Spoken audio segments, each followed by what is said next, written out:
A mother is shocked when police arrive at her door, claiming her son is wanted for theft. As the situation unfolds, she learns the officers are imposters and her son, Ethan, is physically unable to commit the crime. His childhood friend, Jack, confesses to participating in the scheme to help pay off family debts. Eventually, the imposters are arrested, and Ethan decides to start training in power chair soccer, inspired by Jack's message, maintaining hope despite the challenges ahead. Your son has a warrant out for his arrest. When I heard those words, I lost all mental clarity. What? Why? My son is being taken into custody. Even so, what does this mean? One question after another swirled in my mind, but none lingered long enough for me to understand. My mouth was opening and closing like a fish out of water as I stood motionless in the doorway. The cop moved forward, obviously trying to stop me from closing the door. I was so overcome by the sight of the three big men that I automatically sought to shut the door as soon as possible, feeling anxious. One of the officers said, "Your son is here, isn't he? May we come in and talk for a bit?" I stumbled, trying hard to keep them from going inside. "Just a moment, please," I said. I used all of my leg strength to maintain my position as I braced against the officer's chest. "I'm sorry. I really don't understand what's happening. Could you please explain what's going on?" I asked, my voice tinged with panic. "It seems he ran away with some cash. The suspect was seen heading towards this house. Someone got a good look at his face, so denying it won't be easy," said the officer with the warrant, after folding it up and letting out a long sigh. I felt sick to my stomach when I saw the faintly smug expression on his face. "Theft, my boy." Even though my face was turning pale, I made myself listen to the officer's comments, even though I could feel my head going blank. I replied with assurance, "My child would never do something like that. It's absolutely impossible." The cop responded dismissively, obviously exhausted, but I was positive my son wouldn't act in such a way. Ultimately, together with my husband and kid, I was a 50-year-old homemaker who led a contented life in the home we had saved for years. In the midst of bliss, we all got along well and lived contented lives. However, I had been feeling exhausted lately. Things hadn't been going well, and I was always worried when I was alone myself. Unaware of my busyness, I would exclaim out loud, "I need to get this done too." One day, trying to escape reality, I turned on the TV in the living room and whispered to myself, "Well, maybe it's okay to leave it for later." Physically worn out, I reminded myself, it's better to take a break sometimes. I watched the drama during the day, but my mind was still foggy, and the plot didn't really sink in. Abruptly, my eyes strayed to the many certificates and trophies on the shelf, prizes my son Ethan had won for his soccer accomplishments. He was undoubtedly a proud son. As these thoughts flew through my mind, the doorbell rang. I mumbled, "Who could it be?" as I got up from the couch and turned off the TV. Perhaps my mother-in-law had something to do with it. She claimed that she found detailed communication annoying and occasionally sent vegetables to our place without warning. Or maybe it was the recent order I placed online. There was a chance because my spouse had started purchasing online and my son had been doing it more often. Without giving it any attention, I walked to the door while thinking these banal thoughts. If only I had examined the intercom camera, I could have been prepared for what awaited me. Regretfully, though, I opened the door without the slightest suspicion. As soon as the door opened, I was taken aback by what I saw. "Yes, I'll open it right away," I said. "Hello, is this the residence of the Smith family?" With a trembling voice, I said, "Yes, it is, but you're police officers, aren't you? What can I do for you?" Three officers stood there, exactly like the ones I frequently seen in the dramas I occasionally watched. I was shocked beyond belief. Even when I hadn't done anything illegal, seeing police officers made me anxious and uncomfortable, as though I had unintentionally caused trouble somewhere. One of the officers gave me a piece of paper, and I clutched the doorknob, my knuckles white. I squinted to try to see what the officer was holding more clearly, because at first I couldn't make it out. Then he spoke in a chilly tone. Your son has an arrest warrant out for him. I felt like a ton of bricks when I heard those words. I lost all mental clarity. What? Why? Will my son be taken into custody? What does this mean? Did he do something incorrectly? As I stood motionless in the doorway, my mind was filled with questions that came and went. The policeman moved forward, clearly not planning to let me lock the door. Frightened by the presence of the three big guys, I felt a flood of terror sweep over me. I made a hasty attempt to shut the door, but the officers prevented me. They kept the door open by pressing their feet on it. I was terrified. The cops' tone suggested skepticism as they said, "Your son is here, isn't he? May we come in and talk for a bit? If you're not hiding anything, you wouldn't mind letting us in, right?" I stumbled, trying hard to keep them from going inside. "Please wait a moment," I said. Bracing my feet to keep them out, I pressed against their chests. Sincerely perplexed and terrified, I said, "Excuse me, I really don't understand what this is all about. Could you please explain what's going on?" "A warrant for what exactly?" With a sigh, the officer with the warrant folded it. "Mom, there have been a series of thefts in this area recently. According to witnesses, the suspect looks a lot like your son." Stunned, I repeated, "What? The suspect looks like him?" The officer continued, his voice tinted with triumph. "It seems he took off with cash and ran toward this house. People have seen his face clearly, so denying it will be difficult." "Theft. My son," I exclaimed as shock overcame me. As my mind began to whirl, I somehow managed to stay listening to the cop in front of me. Then he produced another document, unfolded it, and began discussing something that appeared to be connected to its contents. "It appears your son is involved in several theft cases. The total amount of the damage is around $500,000. However, considering his youth, the victims are willing to settle," he stated. Whispering, "$500,000? No way," I shook my head in shock. I cried out in disbelief. My child couldn't have done such a thing. It's absolutely impossible.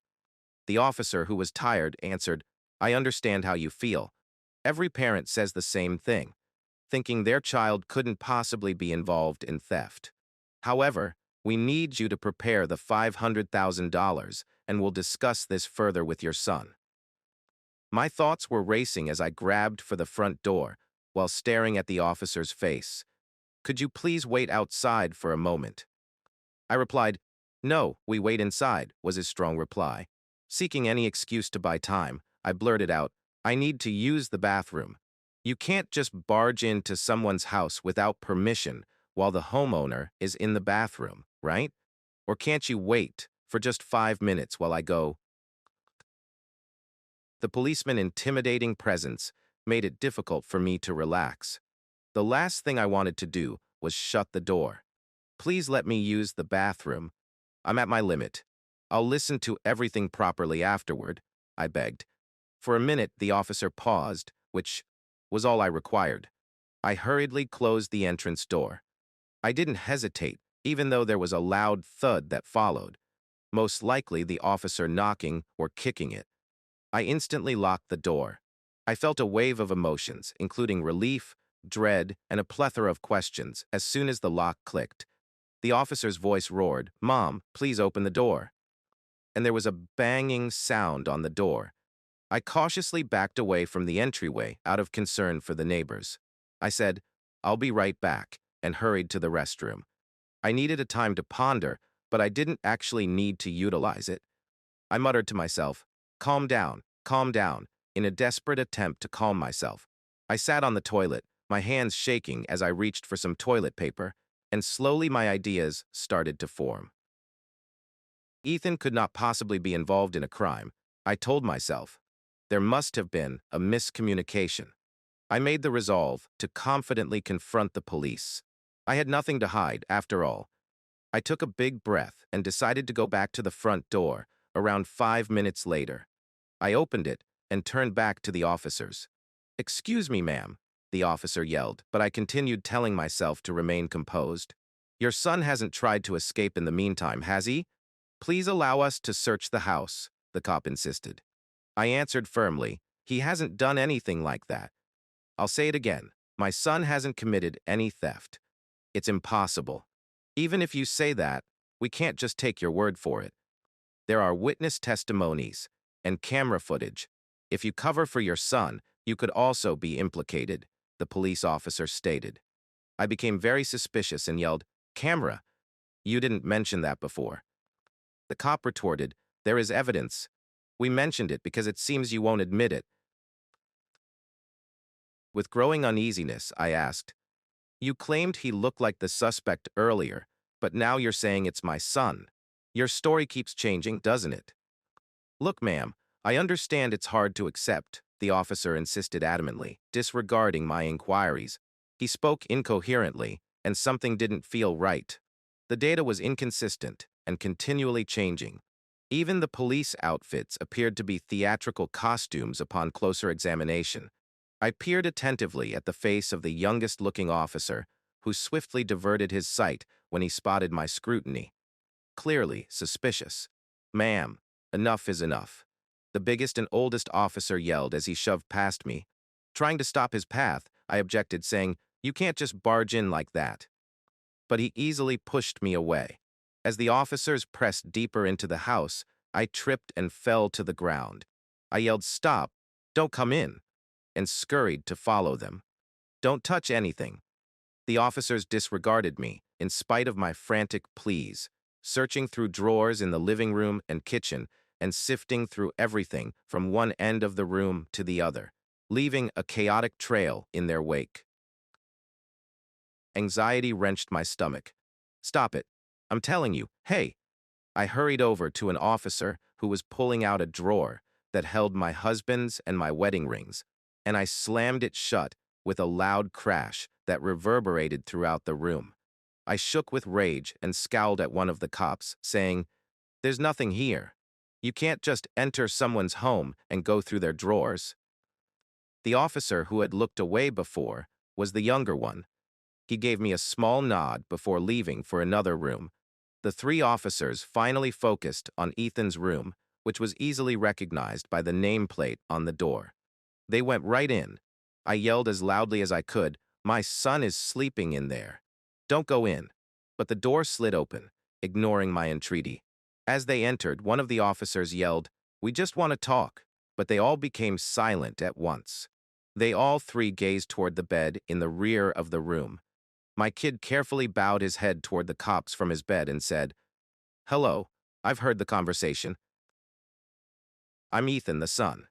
Spreading his arms and laughing, he said, "As you can see, I'm in this condition right now, so there's no way I could commit theft." The cops simply stared at him, momentarily unable to speak.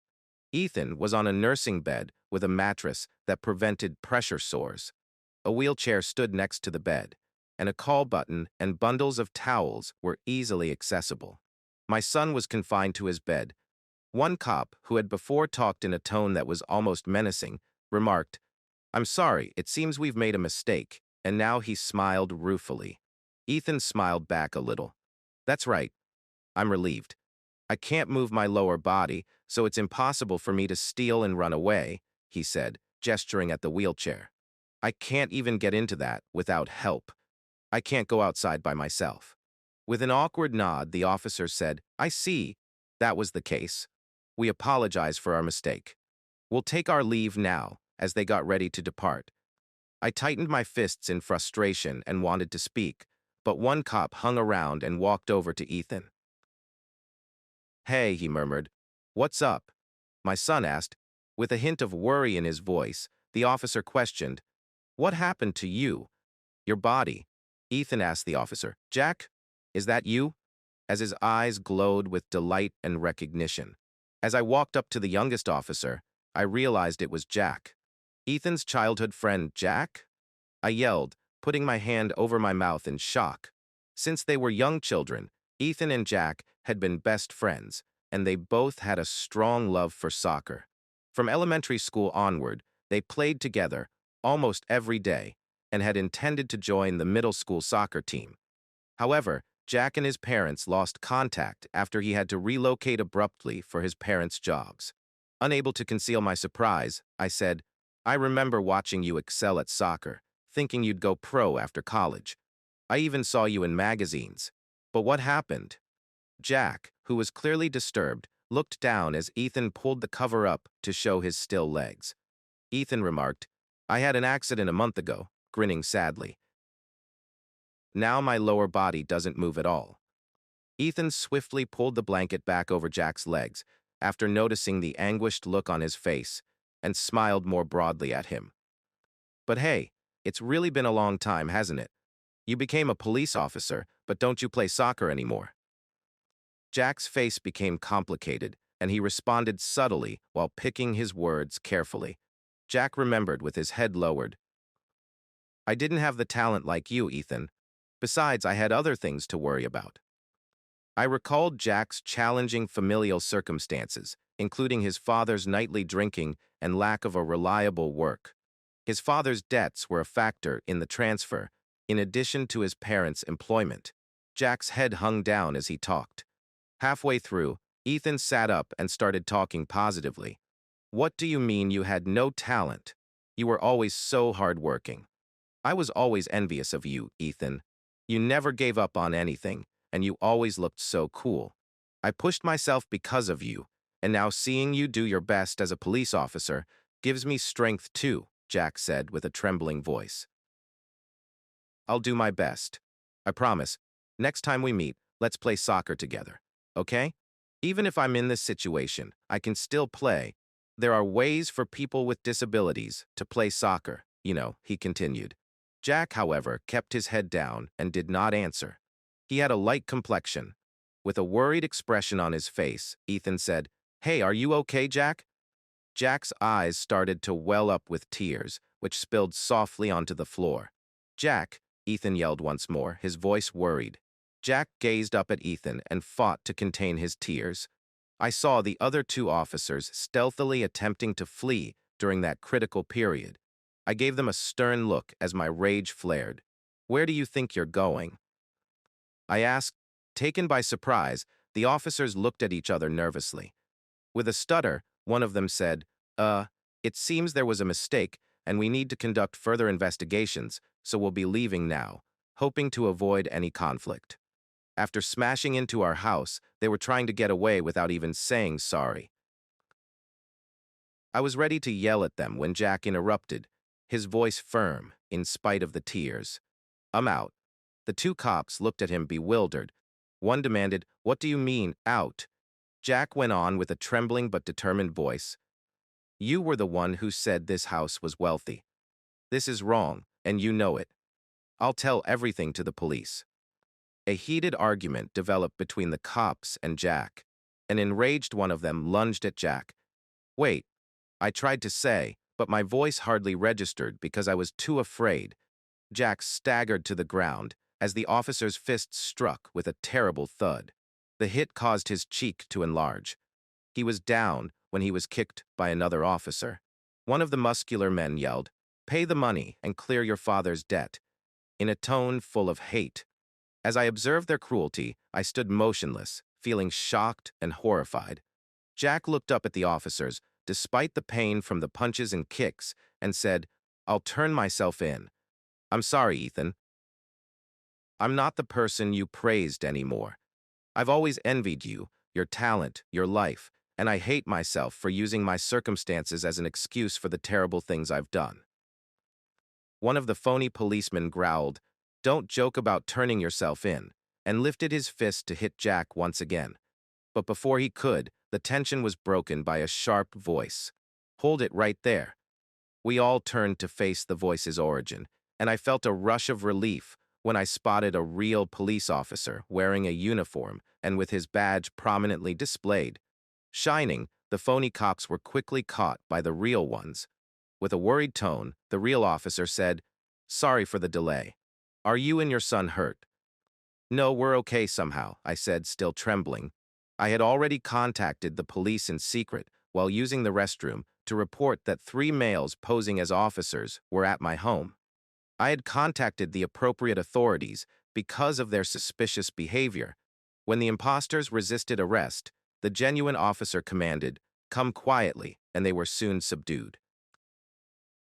One of the officers assisted Jack up from where he had been sitting on the floor. He was escorted away without protest. "Jack," exclaimed Ethan. Before heading out with the cop, Jack paused, turned back to us, and apologized deeply. Until he was out of sight, we all observed his retreating form. After the house was cleaned, and many questions were answered that day, we began the process of cleaning up the mess the imposters had left behind.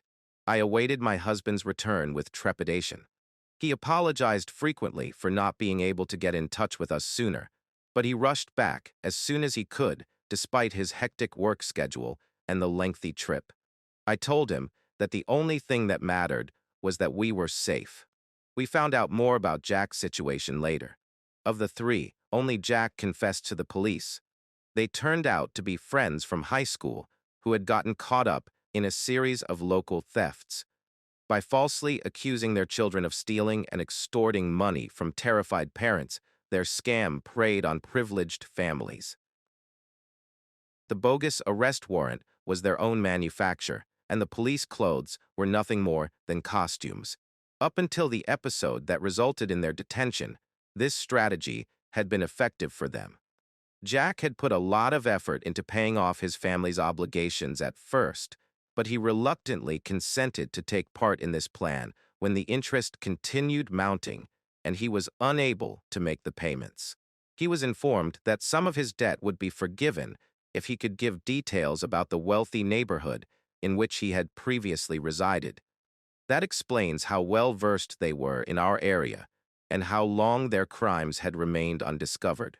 Ultimately, they were all taken into custody and made to answer for their crimes. They faced very harsh punishments for their attempt to trick people by posing as police officials and breaking into homes without authorization. Ethan, my son, wasn't upset when he heard the news. He chose to turn himself in instead, trusting that Jack was still a nice person. Ethan nodded and smiled as he listened to me, saying, "I knew it. He's essentially a good guy. It's surprising they weren't caught earlier, especially with those disguises.